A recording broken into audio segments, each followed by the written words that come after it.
ವಚನ ಸತ್ಯ ವಚನ, ಭೂಮಿಗೆ ಬಂದ ವಚನ. ವಚನ ಸತ್ಯ ವಚನ, ಭೂಮಿಗೆ ಬಂದ ವಚನ. ಆದಿಯಲ್ಲಿ ಇದ್ದ ವಚನ, ನಮ್ಮ ನೋಡ ಬಂದ ವಚನ.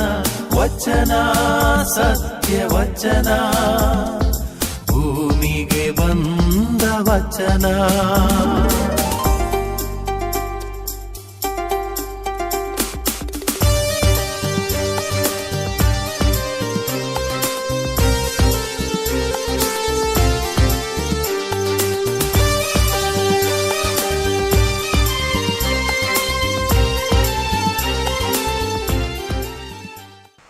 ದೇವರ ವಾಕ್ಯವನ್ನು ಆಲಿಸೋಣ. ಸಂತ ಮತ್ತಾಯ ಅಧ್ಯಾಯ 4 ವಾಕ್ಯ 1. ಯೇಸು ಸ್ವಾಮಿ ಪಿಶಾಚಿಯಿಂದ ಪರಿಶೋಧಿತರಾಗರೆಂದು ಪವಿತ್ರಾತ್ಮ ಅವರನ್ನು ಬೆಂಗಾಡಿಗೆ ಕರೆದೊಯ್ದರು. ಅಲ್ಲಿ ಯೇಸು 40 ದಿನ ಹಗಲಿರುಳು ಉಪವಾಸವಿದ್ದರು. ಅನಂತರ ಅವರಿಗೆ ಬಹಳ ಹಸಿವಾಯಿತು. ಆಗ ಶೋಧಕನು ಬಂದು, ನೀನು ದೇವರ ಪುತ್ರನೆಂಬುದು ಸತ್ಯವಾದರೆ ಈ ಕಲ್ಲುಗಳು ರೊಟ್ಟಿಗಳಾಗಲೆಂದು ಆಜ್ಞೆ ಮಾಡು ಎಂದನು. ಅದಕ್ಕೆ ಯೇಸು ಸ್ವಾಮಿ, ಪವಿತ್ರ ಗ್ರಂಥದಲ್ಲಿ ಹೇಳಿರುವ ಪ್ರಕಾರ ಮಾನವನು ಜೀವಿಸುವುದು ಆಹಾರದಿಂದ ಮಾತ್ರವಲ್ಲ, ದೇವರಾಡುವ ಪ್ರತಿಯೊಂದು ನುಡಿಯಿಂದ ಎಂದರು.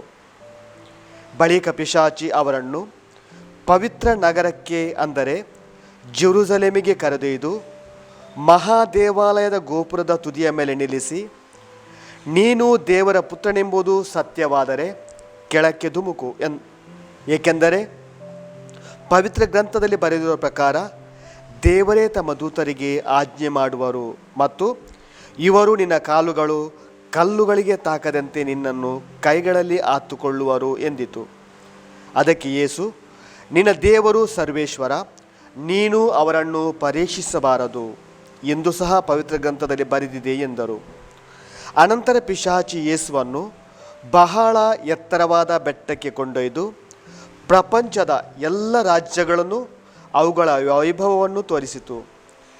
ನೀನು ನನಗೆ ಅಡ್ಡಬಿದ್ದು ಆರಾಧಿಸುವೆಯಾದರೆ ಇವೆಲ್ಲವನ್ನು ನಿನಗೆ ಕೊಡಬಲ್ಲೆ ಎಂದಿತು. ಅದಕ್ಕೆ ಪ್ರತ್ಯುತ್ತರವಾಗಿ ಯೇಸು, ಸೈತಾನನೇ ತೊಲಗು, ನಿನ್ನ ದೇವರಾದ ಸರ್ವೇಶ್ವರನನ್ನು ಆರಾಧಿಸು, ಅವರೊಬ್ಬರಿಗೆ ಸೇವೆ ಸಲ್ಲಿಸು ಎಂದು ಪವಿತ್ರ ಗ್ರಂಥದಲ್ಲಿ ಬರೆದಿದೆ ಎಂದರು. ಆಗ ಪಿಶಾಚಿ ಯೇಸುವನ್ನು ಬಿಟ್ಟು ತೊಲಗಿತು. ದೇವದೂತರು ಬಂದು ಅವರನ್ನು ಉಪಚರಿಸಿದರು. ಪ್ರಭು ಕ್ರಿಸ್ತರ ಶುಭ ಸಂದೇಶವಿದು. ಕ್ರಿಸ್ತರೇ ನಿಮಗೆ ಸ್ತುತಿ ಸಲ್ಲಲಿ. ಪ್ರಭು ಯೇಸುವಿನಲ್ಲಿ ನನ್ನ ಪ್ರೀತಿಯ ಸಹೋದರ ಸಹೋದರಿಯರೇ, ಮನುಷ್ಯ ಶೋಧನೆಗೆ ಒಳಗಾಗ್ತಾನೆ. ಮನುಷ್ಯ ಅಂದಮೇಲೆ ಕಷ್ಟಗಳು, ದುಃಖಗಳು, ಸಮಸ್ಯೆಗಳು, ನಿರಾಶೆಗಳು ಬಂದಾಗ ಆತ ಶೋಧನೆಗೆ ಒಳಗಾಗ್ತಾನೆ. ಈ ಸಂದರ್ಭದಲ್ಲಿ ಆತ ಒಂದು ರೀತಿಯಿಂದ ಯೋಚಿಸ್ತಾನೆ, ನನಗ್ಯಾಕೆ ಇಂಥ ಸಮಸ್ಯೆಗಳು ಬರ್ತವೆ, ನನಗ್ಯಾಕೆ ಇಷ್ಟೆಲ್ಲ ಶೋಧನೆಗಳು ಬರ್ತವೆ ಎಂಬುದಾಗಿ. ಆದರೆ ಪ್ರೀತಿಯ ಸಹೋದರ ಮತ್ತು ಸಹೋದರರೇ, ಪವಿತ್ರ ಬೈಬಲ್ನಲ್ಲಿ ನಾವು ನೋಡಿದಾಗ ಅಲ್ಲಿ ಅನೇಕ ಜನರು ಹೇಗೆ ಶೋಧನೆಗೆ ಒಳಗಾಗ್ತಾರೆ, ಹೇಗೆ ಆ ಶೋಧನೆಯಿಂದ ಹೊರಗೆ ಬರ್ತಾರೆ ಎಂಬುದು ನಮಗೆ ತಿಳಿಯುತ್ತೆ. ಪ್ರತ್ಯೇಕವಾಗಿ ಈಗ ನಾನು ಓದಿದಂಥ ಆ ಒಂದು ಶುಭ ಸಂದೇಶದಿಂದ ಮತ್ತಾಯನ 4ನೇ ಅಧ್ಯಾಯದಲ್ಲಿ ನಾವು ಆಲಿಸಿದೆವು. ಯೇಸು ಸ್ವಾಮಿಗೆ ಕೂಡ ಶೋಧನೆಗಳು ಬರ್ತವೆ. ಆದರೆ ಯೇಸು ಸ್ವಾಮಿ ಆ ಶೋಧನೆಯಿಂದ ಹೇಗೆ ಹೊರಬರ್ತಾರೆ ಅಥವಾ ಆ ಶೋಧನೆಯನ್ನು ಯೇಸು ಸ್ವಾಮಿ ಹೇಗೆ ಮೆಟ್ಟಿ ನಿಲ್ತಾರೆ ಎಂಬುದನ್ನು ಇವತ್ತಿನ ಶುಭ ಸಂದೇಶದಲ್ಲಿ ನಾವು ಆಲಿಸಿದೆವು. ಯೇಸು ಸ್ವಾಮಿ ಒಂದು ಗುರಿಯನ್ನಿಟ್ಕೊಂಡು, ಒಂದು ಉದ್ದೇಶವನ್ನು ಇಟ್ಕೊಂಡು ಈ ಭೂಧರೆಗೆ ಬಂದಿದ್ದರು. ಯೇಸು ಸ್ವಾಮಿ ದೀಕ್ಷಾಸ್ಥಾನ ಪಡೀತಾರೆ. ಈಗ ನಾನು ಓದೋದಕ್ಕಿಂತ ಮುಂದಿನ ಅಧ್ಯಾಯದಲ್ಲಿ ನಾವು ನೋಡ್ತಾ ಇದ್ದೇವೆ ವಾಕ್ಯದಲ್ಲಿ, ಯೇಸು ಸ್ವಾಮಿ ಯೋರ್ದಾನ್ ನದಿಯಲ್ಲಿ ದೀಕ್ಷಾಸ್ಥಾನ ಪಡೀತಾರೆ. ದೀಕ್ಷಾಸ್ಥಾನ ಪಡೆದಂಥ ಯೇಸು ಸ್ವಾಮಿ ತನ್ನ ದೇವರ ವಾಕ್ಯವನ್ನು ಸಾರುವುದಕ್ಕಿಂತ ಮುಂಚೆ 40 ದಿನಗಳ ಮತ್ತು ರಾತ್ರಿಗಳ ಉಪವಾಸವನ್ನು ಆಚರಿಸ್ತಾರೆ. 40 ದಿನ ಮತ್ತು ರಾತ್ರಿ ಅವರು ಉಪವಾಸ ಮಾಡ್ತಾರೆ. ಈ ಸಂದರ್ಭದಲ್ಲಿ ಯೇಸು ಸ್ವಾಮಿಗೆ ತುಂಬ ಹಸಿವಾಗುತ್ತೆ. ನಮ್ಗೆ ಗೊತ್ತು, ಉಪವಾಸ ಮಾಡಿದಾಗ ನಾವು ಹೇಗೆ ಹಸಿವಿಂದ ಬಳಲ್ತೇವೆ ಎಂಬುದು ನಮ್ಗೆ ಗೊತ್ತು. ಹಾಗೆಯೇ ಇಲ್ಲಿ ಯೇಸು ಸ್ವಾಮಿ ಕೂಡ 40 ದಿನಗಳ ಕಾಲ 40 ರಾತ್ರಿಗಳ ಕಾಲ ಉಪವಾಸ ಮಾಡಿದಾಗ ಅವರಿಗೆ ಕೂಡ ಹಸಿವಾಗಿತ್ತು. ಈ ಸಂದರ್ಭವನ್ನು ಉಪಯೋಗಿಸಿ, ಈ ಸಮಯವನ್ನು ಉಪಯೋಗಿಸಿ ಶೋಧಕ ಅಂದರೆ ಸೈತಾನ ಅಲ್ಲಿಗೆ ಬರ್ತಾನೆ ಎಂಬುದಾಗಿ ದೇವರ ವಾಕ್ಯ ನಮಗೆ ಹೇಳುತ್ತೆ. ಸೈತಾನ ಬಂದು ಯೇಸು ಸ್ವಾಮಿಯನ್ನು ಕೂಡ ಶೋಧನೆಗೆ ಒಳಪಡಿಸ್ತಾನೆ. ಕೆಲವು ಆಶೆಗಳನ್ನು ಆಮಿಷಗಳನ್ನು ತೋರಿಸ್ತಾನೆ. ನಮ್ಗೆ ಗೊತ್ತು, ಬೇರೆಯವರು ಏನಾದರೂ ಕೊಡ್ತೇನೆ ಅಂತ ಹೇಳಿದರೆ, ಏನಾದರೂ ಆಮಿಷ ತೋರಿಸಿದರೆ ನಮ್ಗೆ ಕೂಡ ಅದನ್ನು ಪಡೀಲಿಕ್ಕೆ ತುಂಬ ಖುಷಿ, ತುಂಬ ಸಂತೋಷ. ಆಶೆ, ದುರಾಸೆಗಂತಲೂ ಕೂಡ ಹೇಳ್ಬೋದು. ಇಲ್ಲಿ ಕೂಡ ಸೈತಾನ ಯೋಚನೆ ಮಾಡ್ತಾನೆ, ನಾನೀಗ ಹೋಗಿ ಯೇಸು ಸ್ವಾಮಿಯನ್ನು ಶೋಧಿಸಿದರೆ, ಯೇಸು ಸ್ವಾಮಿಯ ಮುಂದೆ ಕೆಲವು ಆಮಿಷಗಳನ್ನು ಇಟ್ಟರೆ, ಕೆಲವು ಆಶೆಗಳನ್ನು ತೋರಿಸಿದರೆ ಖಂಡಿತವಾಗಿ ಯೇಸು ಸ್ವಾಮಿ ನನ್ನ ಮಾತನ್ನು ಕೇಳ್ಬೋದು ಎಂಬ ಒಂದು ಉದ್ದೇಶದಿಂದ ಸೈತಾನ ಯೇಸು ಸ್ವಾಮಿ ಇದ್ದಲ್ಲಿಗೆ ಬರ್ತಾನೆ. ಯೇಸು ಸ್ವಾಮಿಯಲ್ಲಿ ಬಳಿಗೆ ಬಂದು ಆತ ಹೇಳುವಂಥ ಮೊದಲ ವಿಚಾರ, ಈ ಕಲ್ಲುಗಳನ್ನು ರೊಟ್ಟಿಯನ್ನಾಗಿ ಮಾರ್ಪಡಿಸು, ಯಾಕೆಂದರೆ ನಿನಗೆ ಹಸಿದಿದೆಯಾ. ಈಗ ಇಲ್ಲೇ ಕಲ್ಲುಗಳಿವೆ, ಯಾಕಂದರೆ ನೀನು ದೇವರ ಪುತ್ರ ಅಂತ ಹೇಳ್ತೀಯಲ್ಲ, ಆದ ಕಾರಣ ಈ ಕಲ್ಲುಗಳನ್ನು ರೊಟ್ಟಿಯನ್ನಾಗಿ ಮಾಡು, ನಿನ್ನ ಹಸಿವೆಯನ್ನು ನಿನಗಿಸ್ಬೋದು. ಆಗ ನನಗೆ ಕೂಡ ನಿನಗೆ ಗೊತ್ತಾಗುತ್ತೆ ನೀನು ದೇವರ ಪುತ್ರ ಎಂಬುದು. ಪ್ರೀತಿಯ ಸಹೋದರ ಮತ್ತು ಸಹೋದರರೇ, ಇಲ್ಲಿ ಒಂದು ವಿಷಯವನ್ನು ನಾವು ನೆನಪಿನಲ್ಲಿಟ್ಟುಕೊಳ್ಬೇಕು. ಯೇಸು ಸ್ವಾಮಿ ಧರೆಗೆ ಬಂದದ್ದು ಸೈತಾನನ ಮಾತು ಕೇಳಲಿಕ್ಕೆ ಅಲ್ಲ, ಬದಲಾಗಿ ದೇವರ ಮಾತು ಕೇಳಲಿಕ್ಕೆ ಯೇಸು ಸ್ವಾಮಿ ಧರೆಗೆ ಬಂದರು. ಯೇಸು ಸ್ವಾಮಿಯ ಉದ್ದೇಶ ದೇವರ ಮಾತನ್ನು ಜಾರಿಗೊಳಿಸಲಿಕ್ಕೆ. ಯೇಸು ಸ್ವಾಮಿಯ ಮುಖ್ಯವಾದ ಉದ್ದೇಶ, ಗುರಿ ದೇವರ ವಾಕ್ಯವನ್ನು ಆಲಿಸುವುದು ಮತ್ತು ಆ ವಾಕ್ಯದ ಪ್ರಕಾರ ಜೀವಿಸುವುದು. ಅದಕ್ಕಾಗಿಯೇ ಯೇಸು ಸ್ವಾಮಿಯ ದೀಕ್ಷಾಸ್ಥಾನ ಪಡೆಯುವಾಗ ನಾವು ಕೇಳುವಂಥ ವಾಕ್ಯ, ಇವನೇ ನನ್ನ ಪುತ್ರ, ನನಗೆ ಪರಮ ಪ್ರಿಯನು, ನನ್ನ ಅಪಾರ ಮೆಚ್ಚುಗೆಗೆ ಪಾತ್ರನು ಎಂಬುದಾಗಿ ಅಲ್ಲಿ ಕೇಳ್ತೇವೆ ನಾವು. ಅಂದರೆ ಯೇಸು ಸ್ವಾಮಿ ನನ್ನ ಮಗನಾಗಿ ಧರೆಗೆ ಬಂದಿದ್ದಾರೆ, ನನ್ನ ವಾಕ್ಯವನ್ನು ಕೇಳಲಿಕ್ಕೆ ಬಂದಿದ್ದಾರೆ, ಮಾತ್ರವಲ್ಲ ಈ ವಾಕ್ಯವನ್ನು ಜಾರಿಗೊಳಿಸಲಿಕ್ಕೆ ಅವರು ಈ ಧರೆಗೆ ಬಂದಿದ್ದಾರೆ ಎಂಬುದಾಗಿ ಅಲ್ಲಿ ದೇವರು ಸ್ವಾಮಿಯ ದೀಕ್ಷಾಸ್ಥಾನದ ವೇಳೆಯಲ್ಲಿ ಹೇಳುವಂಥ ಮಾತು. ಆದ ಕಾರಣ ಇಲ್ಲಿ ಕೂಡ ಸೈತಾನ ಯೇಸು ಸ್ವಾಮಿಗೆ ಆಮಿಷ ತೋರಿಸ್ತಾನೆ. ನೀನು ತುಂಬ ಹಸಿದಿದ್ದೀಯಾ, 40 ದಿನ ಉಪವಾಸ ಮಾಡಿದ್ದಿ, ಈಗ ನಿನಗೆ ತುಂಬ ಹಸಿವಿದೆ, ಈ ಕಲ್ಲುಗಳನ್ನು ರೊಟ್ಟಿ ಮಾಡು, ಆಗ ನಾನು ಕೂಡ ನೀನು ದೇವರ ಪುತ್ರ ಅಂತ ಗೊತ್ತಾಗುತ್ತೆ, ಮಾತ್ರವಲ್ಲ ನಿನ್ನ ಹಸಿವು ಕೂಡ ದೂರ ಆಗುತ್ತೆ ಎಂಬುದಾಗಿ ಹೇಳಿದಾಗ ಯೇಸು ಸ್ವಾಮಿಗೆ ಆ ಸೈತಾನನಿಗೆ ಹೇಳುವಂಥ ಮಾತು, ಮನುಷ್ಯನು ಆಹಾರದಿಂದ ಮಾತ್ರ ಜೀವಿಸುವುದಲ್ಲ, ಬದಲಾಗಿ ದೇವರಾಡುವ ಪ್ರತಿಯೊಂದು ನುಡಿಯಿಂದ ಜೀವಿಸ್ತಾನೆ.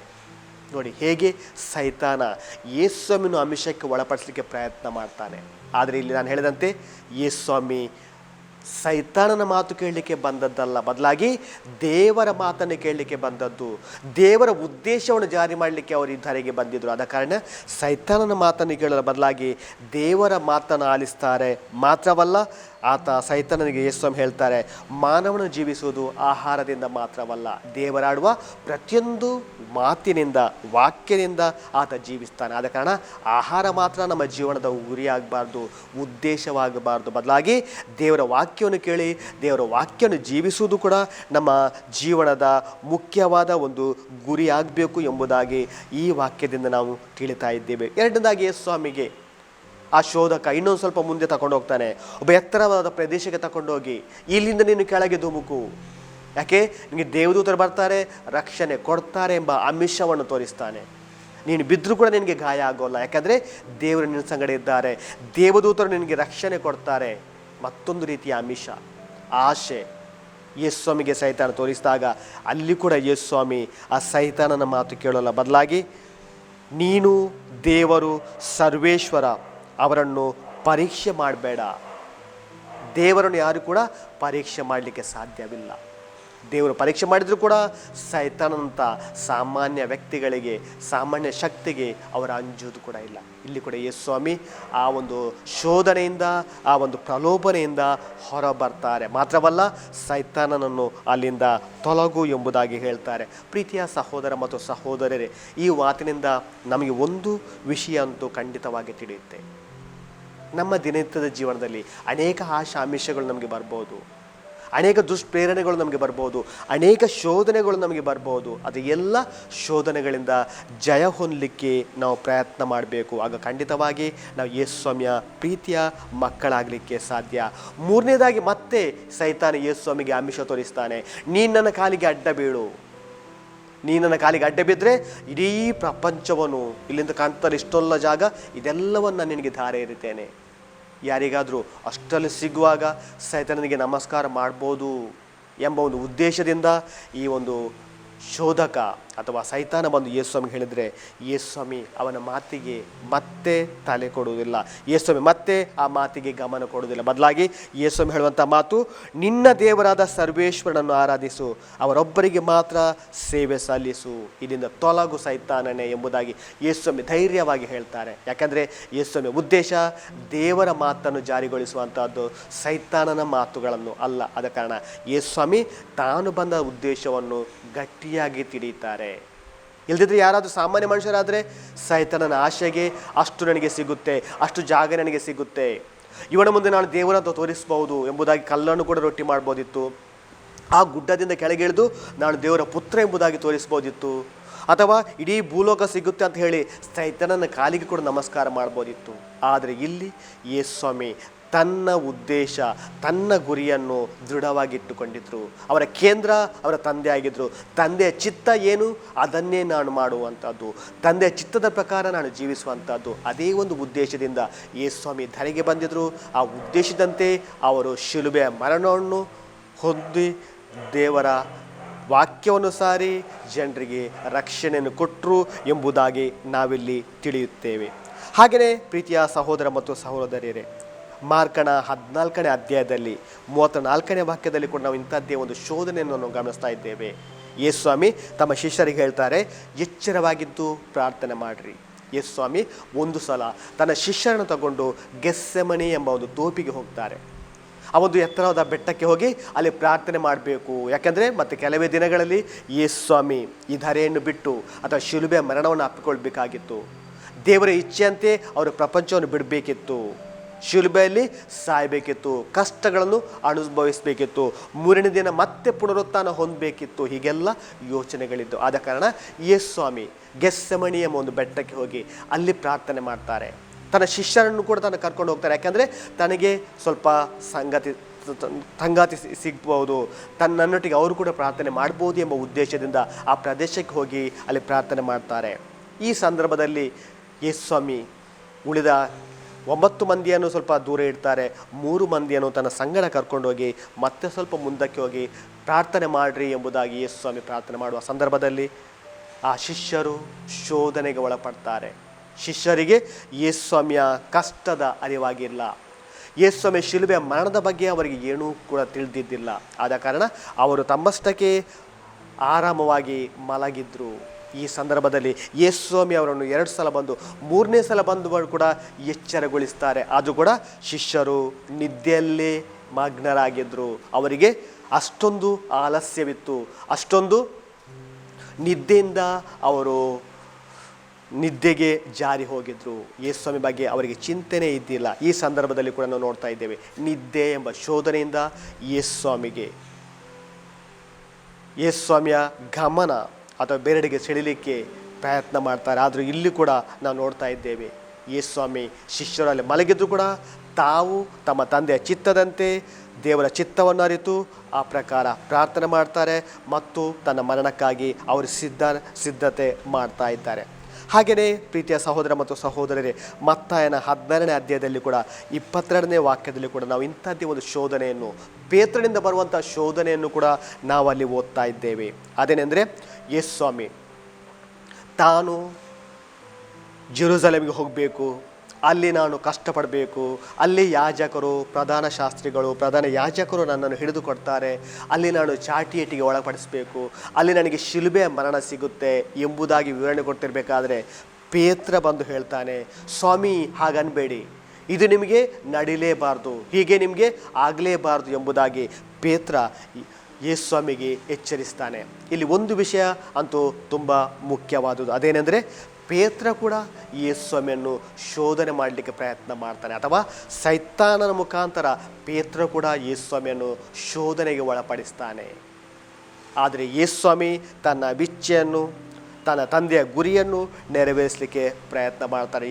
ಯೇಸುಸ್ವಾಮಿ ಪೇತ್ರನಿಗೆ ಹೇಳ್ತಾರೆ, ಸೈತಾನನೇ ತೊಲಗಿಲ್ಲಿಂದ, ನಿನ್ನ ಯೋಚನೆ ದೇವರಿಂದ ಬಂದದ್ದಲ್ಲ, ಬದಲಾಗಿ ಸೈತಾನನಿಂದ ಬಂದದ್ದು ಆಗಿದೆ, ಆದ ಕಾರಣ ಇಲ್ಲಿಂದ ತೊಲಗು ಎಂಬುದಾಗಿ ಯೇಸುಸ್ವಾಮಿ ಪೇತ್ರನಿಗೆ ಬೈತಾರೆ. ಅಂದರೆ ಈ ಸಂದರ್ಭದಲ್ಲಿ ಪೇತ್ರ ಕೂಡ ಸೈತಾನನಂತೆ ಯೇಸುಸ್ವಾಮಿಯ ಯೋಜನೆಗೆ ಅಡ್ಡ ಬರ್ತಾನೆ. ಯಾಕಂದರೆ ಯೇಸುಸ್ವಾಮಿಯ ಗುರಿ ಉದ್ದೇಶ ನಿಶ್ಚಲವಾಗಿತ್ತು. ತಾನು ಈ ಧರೆಗೆ ಬರಬೇಕು, ಇಷ್ಟು ವರ್ಷಗಳ ಕಾಲ ದೇವರ ವಾಕ್ಯವನ್ನು ಸಾರಬೇಕು, ಅನೇಕ ಶಿಷ್ಯರನ್ನು ಆರಿಸಬೇಕು, ಅನೇಕ ಜನರನ್ನು ಗುಣಪಡಿಸಬೇಕು, ಅನೇಕ ಜನರಿಗೆ ಹೊಸ ಜನ್ಮವನ್ನು ಕೊಡಬೇಕು, ಹೊಸ ಜೀವನವನ್ನು ನೀಡಬೇಕು, ಅನೇಕರಿಗೆ ದೇವರ ವಾಕ್ಯವನ್ನು ಸಾರಬೇಕು. ಇದು ದೇವರ ಯೇಸುಸ್ವಾಮಿಯ ಯೋಚನೆ ಆಗಿತ್ತು, ಇದು ದೇವರ ಯೋಚನೆ ಆಗಿತ್ತು. ಅದನ್ನೇ ಯೇಸುಸ್ವಾಮಿ ಮಾಡ್ತಾ ಬಂದರು. ಮಾತ್ರವಲ್ಲ, ಕಳೆಗಳಿಗೆಯಲ್ಲಿ ಸಾಯುವುದಕ್ಕಿಂತ ಮುಂಚೆ ಪ್ರಧಾನ ಯಾಜಕರನ್ನು ಹಿಡಿದುಕೊಡ್ಬೇಕಿತ್ತು, ಶಿಲುಬೆಯಲ್ಲಿ ಅವರು ಸಾಯಬೇಕಿತ್ತು, ಚಾಟಿಯ ಹೊಡೆತ ಇದೆಲ್ಲ ಅವರಿಗೆ ಸಿಗಬೇಕಿತ್ತು. ಇದರ ಪ್ರಕಾರ ಹೋದರೆ ಮಾತ್ರ ಈ ಪ್ರಪಂಚದ ಸಲ್ವೇಷನ್ ಅಂತ ಹೇಳ್ತೇವೆ ಅದು ಸಾಧ್ಯ, ಬಿಡುಗಡೆ ಸಾಧ್ಯ. ಇಲ್ಲದಿದ್ದರೆ ಇದು ಸಾಧ್ಯ ಆಗಲಿಕ್ಕಿಲ್ಲ. ಆದ ಕಾರಣ ಯೇಸುಸ್ವಾಮಿ ಅದರ ಪ್ರಕಾರ ಹೋಗ್ತಿರ್ಬೇಕಾದ್ರೆ ಪೇತ್ರ ಯೇಸುಸ್ವಾಮಿ ಎಲ್ಲ ಯೋಚನೆಗೆ ಅಡ್ಡ ಬರ್ತಾನೆ. ಆತ ಹೇಳ್ತಾನೆ, ಸ್ವಾಮಿ ನಿಮಗೆ ಹೀಗೆ ಆಗಬಾರ್ದು, ಇದು ನಿಮ್ಮಿಂದ ದೂರ ಆಗಲಿ, ಹೀಗೆ ನಿಮಗೆ ಆಗಲೇಬಾರ್ದು ಎಂಬುದಾಗಿ ಯೇಸುಸ್ವಾಮಿ ಎಚ್ಚರಿಸ್ತಾನೆ. ಈ ಸಂದರ್ಭದಲ್ಲಿ ಯೇಸುಸ್ವಾಮಿ ಪೇತ್ರನಿಗೆ ಹೇಳುವಂಥ ಮಾತು, ಸೈತಾನನೇ ಇಲ್ಲಿಂದ ಹೊರಗೆ ಹೋಗು, ನೀನು ದೇವರ ಯೋಚನೆ ಮಾಡಿದಾಗೆ ಯೋಚನೆ ಮಾಡೋಲ್ಲ, ಬದಲಾಗಿ ಮನುಷ್ಯನಂತೆ, ಒಬ್ಬ ಸಾಮಾನ್ಯ ಮನುಷ್ಯನಂತೆ ನೀನು ಯೋಚನೆ ಮಾಡ್ತೀಯ. ದೇವರ ಯೋಚನೆ ಬೇರೆಯೇ ಇದೆ, ನಿನ್ನ ಯೋಚನೆ ನಿನ್ನಲ್ಲೇ ಇಡು ಎಂಬುದಾಗಿ ಯೇಸುಸ್ವಾಮಿ ಪೇತ್ರನ ಮಾತನ್ನು ನಿರಾಕರಿಸ್ತಾರೆ. ಯಾಕಂದರೆ ಪೇತ್ರ ಯೇಸುಸ್ವಾಮಿ ಮೇಲೆ ಸ್ವಲ್ಪ ವಿಶ್ವಾಸ ಇಟ್ಟು ಪ್ರೀತಿ ಇಟ್ಟು ಹೇಳ್ತಾನೆ, ಸ್ವಾಮಿ ನಿಮಗೆ ಹಾಗಾಗಬಾರ್ದು, ನೀವು ಸಾಯಬಾರ್ದು, ನೀವು ಸದಾ ನಮ್ಮೊಟ್ಟಿಗೆ ಇರಬೇಕು ಎಂಬುದು ಉದ್ದೇಶ ಪೇತ್ರನದಾಗಿತ್ತು. ಆದರೆ ಈ ಪೇತ್ರನಿಗೆ ಯೇಸುಸ್ವಾಮಿಯ ಆ ಯೋಚನೆ ತಿಳಿಯೋಲ್ಲ, ದೇವರ ಯೋಚನೆ ಬಗ್ಗೆ ಆತನಿಗೆ ಸಂಪೂರ್ಣವಾಗಿ ತಿಳಿದಿದ್ದಿಲ್ಲ. ಅದಕ್ಕಾಗಿ ಯೇಸುಸ್ವಾಮಿಯ ಯೋಚನೆಗೆ ಆತ ಅಡ್ಡ ಬರ್ತಾನೆ. ಹಾಗೆಯೇ ಮುಂದೆ ನಾವು ಮತ್ತಾಯ 27ನೇ ಅಧ್ಯಾಯದಲ್ಲೂ ಕೂಡ ಇನ್ನೊಂದು ಶೋಧನೆ ಹೇಗೆ ಯೇಸುಸ್ವಾಮಿಯನ್ನು ಈ ಶಿಲುಬೆಯ ಮರಣದಿಂದ ದೂರ ಮಾಡಲಿಕ್ಕೆ ಪ್ರಯತ್ನ ಮಾಡುತ್ತೆ ಎಂಬುದಾಗಿ ಕೂಡ ನಾವು ನೋಡ್ತಾ ಇದ್ದೇವೆ. ಅಲ್ಲಿ ಯೇಸುಸ್ವಾಮಿ ಈ ಶಿಲುಬೆಗೆ ಇರಿಸಿದಾಗ ಯೇಸುಸ್ವಾಮಿ ಅಕ್ಕಪಕ್ಕ ಇಬ್ಬರು ಕಳ್ಳರಿದ್ದರು ಎಂಬುದಾಗಿ ದೇವರ ವಾಕ್ಯ ಹೇಳುತ್ತೆ.